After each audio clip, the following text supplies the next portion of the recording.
અરે વીણા, ઓ વીણા, ક્યાં ગયા બધા? અરે અહીંયા જ છું, બોલો ને. અરે આજે બેંગ્લોર થી મોટા ભાઈનો વિવેક આવે છે. વાવ, વિવેકભાઈ આવે છે. હા, અને સાથે શ્રુતિ અને સાક્ષી પણ આવે છે. ચાલો આજે તો ઘરમાં સરસ મજાનું જમવાનું બનાવો. મારા મોટા ભાઈનો દીકરો આવે છે.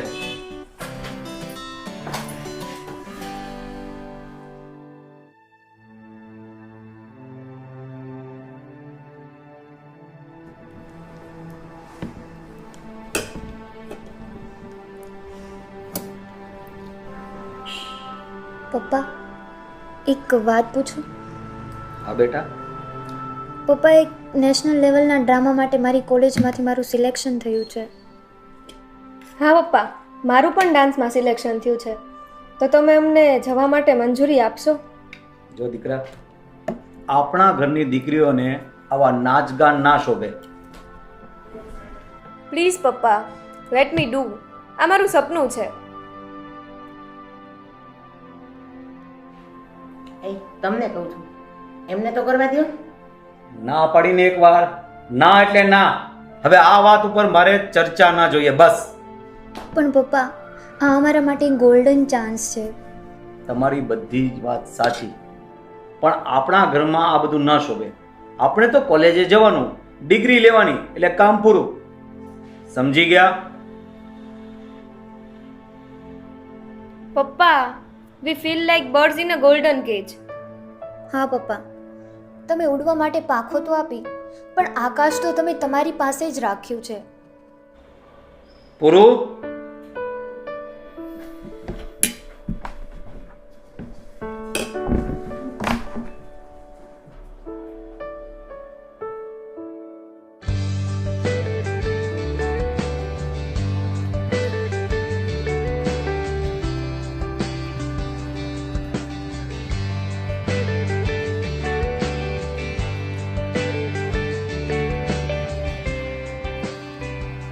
રીમી, તું પણ એ જ વિચારે છે જે હું વિચારું છું? હા માહી, આપણા ડ્રીમ્સ ક્યારે પૂરા થશે? લાસ્ટ ટાઈમ તો તું ડ્રામાના કોમ્પિટિશનમાં ફર્સ્ટ આવી હતી, પણ મને નથી લાગતું કે હવે આગળ તારો કોઈ ચાન્સ છે. હા, પણ તને કોઈ ડાન્સમાં આગળ પાર્ટિસિપેટ નથી કરવા દેવાના. હા યાર, જો તો ખરા, આ બીજી બધી ગર્લ્સ કેટલા ફોરવર્ડ વિચારોવાળી છે, અને આપણે? હા, આપણે એકદમ સોફિસ્ટિકેટેડ ફેમિલીમાંથી બિલોંગ કરીએ છીએ. મોમ ડેડ આટલા વેલ એજ્યુકેટેડ છે, છતાં પણ આ સમાજની બીકને લીધે આપણને ક્યારેય ફ્રીડમ નથી આપતા. હા યાર, તારી વાત સાચી છે. આપણા તો નસીબ જ આવા છે. ખબર નહીં ડેડને આપણી પર ક્યારે ટ્રસ્ટ આવશે કે આપણે તેમની પાસે ક્યારેય ખોટું નથી બોલવાના. એ તો હવે ઓલવેઝ એમ જ રહેવાનું, એનો કોઈ પણ ઉપાય નથી. આપણે ડેડી આ સમાજના વિચારોને ક્યારેય નથી બદલી શકવાના. અને એક બાજુ આપણી કોલેજના સંચાલકો છે, જે બધી જ દીકરીઓને આગળ વધવા માટેના કેટલા બધા ચાન્સ આપે છે. હા, તારી વાત સાચી છે. અને હા, હું પપ્પાની વાત વિવેકભાઈ આવે તે પહેલાં ફોન પર કરી જ લઈશ.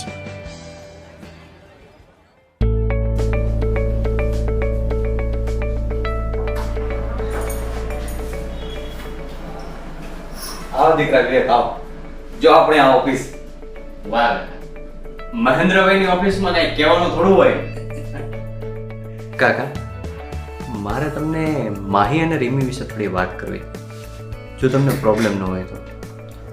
દીકરા, તારી વાતોથી મને શું પ્રોબ્લેમ હોય ભલા? આવો ઓફિસમાં બેસીએ.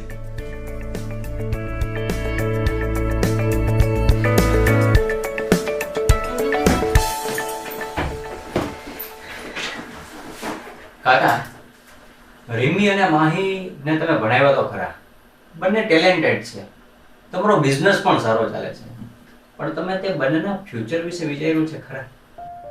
જો દીકરા વિવેક, એક દીકરીના બાપ તરીકે જ્યારે તેનો જન્મ થયો ને ત્યારથી જ તેના ફ્યુચર વિશે હું વિચારતો હોઉં છું.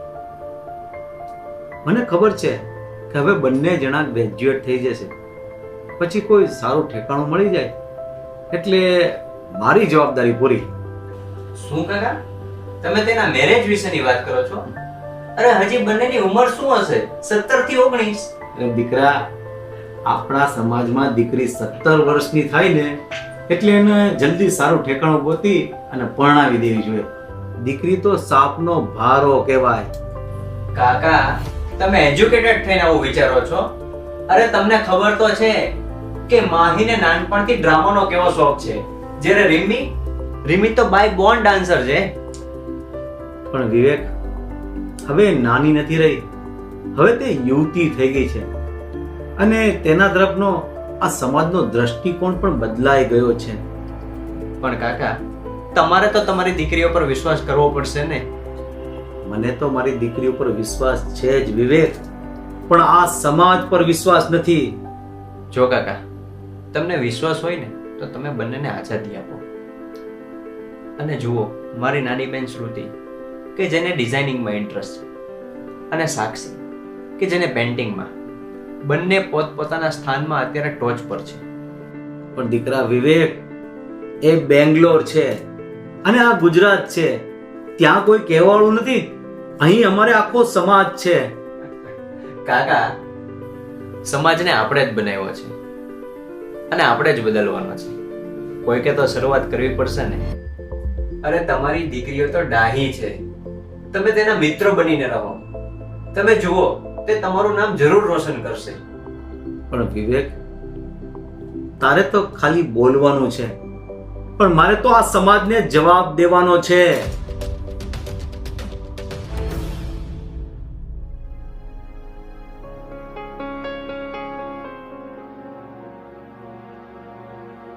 અરે માહી, તમારી પાસે જીન્સ ટી શર્ટ તો છે ને? હા છે તો ખરા, પણ અમને બહુ ગમતા નથી. ગમતા નથી કે પછી? ના, એવું નથી, પણ અમારા સંસ્કાર. સંસ્કાર? ઓ, મીન્સ કાકાના સંસ્કાર. શું તમે લોકો મારી સામે શું જુઓ છો? કાકા, આઈ થિંક આ સંસ્કારની વાત તમારી જ હોઈ શકે, કારણ કે આ છોકરીઓને સંસ્કાર અને સમાજની શી ખબર પડે? હા સાક્ષી, તારી વાત સાચી છે. કાકાના મગજમાં એવું જ બધું ચાલે છે. અરે તમારે લોકોને અહીં રહેવાનું નથી અને હું આ સમાજમાં રહું છું. મારે આ સમાજને જવાબ દેવાનો હોય. પણ કાકા, તમે તમારી છોકરીઓની સામે તો જુઓ એકવાર. એનો શું વાક? તેને થોડી ફ્રીડમ આપો, તેને તેની લાઈફમાં આગળ વધવા દો. તે તમારું નામ જરૂર રોશન કરશે. હું સમજુ છું, હું બધું જ જાણું છું, પણ શું કાકા, તમે જરા વિચારો અને બંને સાઈડ જુઓ. એક બાજુ તમારી દીકરીઓ છે કે જે ભણેલી ગણેલી એજ્યુકેટેડ છે છતાં ઘરમાં જ છે, અને બીજી સાઈડ તમારા સગા ભાઈની દીકરીઓ કે જેને બધી જ ફ્રીડમ મળી છે. આવું કેમ કાકા? આવું કેમ? કેમ બધો જ ત્યાગ છોકરીએ જ કરવાનો? કેમ બધું જ બલિદાન છોકરીએ જ આપવાનું? કેમ ફ્રીડમ ખાલી છોકરાઓને જ, કેમ છોકરીઓને નહીં?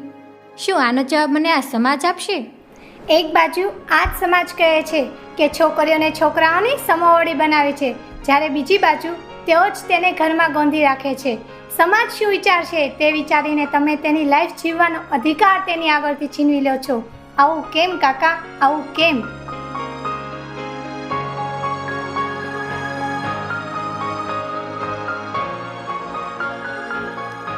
હા ડેડ, તમે અમને ભણાવ્યા, મોટા કર્યા, બધી જ સગવડ આપી. બસ એકવાર અમને મુક્ત રીતે ઉડવાનો મોકો આપો.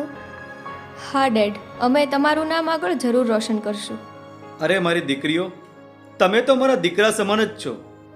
હું પણ ઈચ્છું છું કે તમે જીવનમાં આગળ વધો. હવેથી હું તમને બધી જ આઝાદી આપીશ. હવે મને પણ સમજાઈ ગયું છે કે મારી દીકરીનું સ્થાન ફક્ત ઘરમાં જ નહીં પણ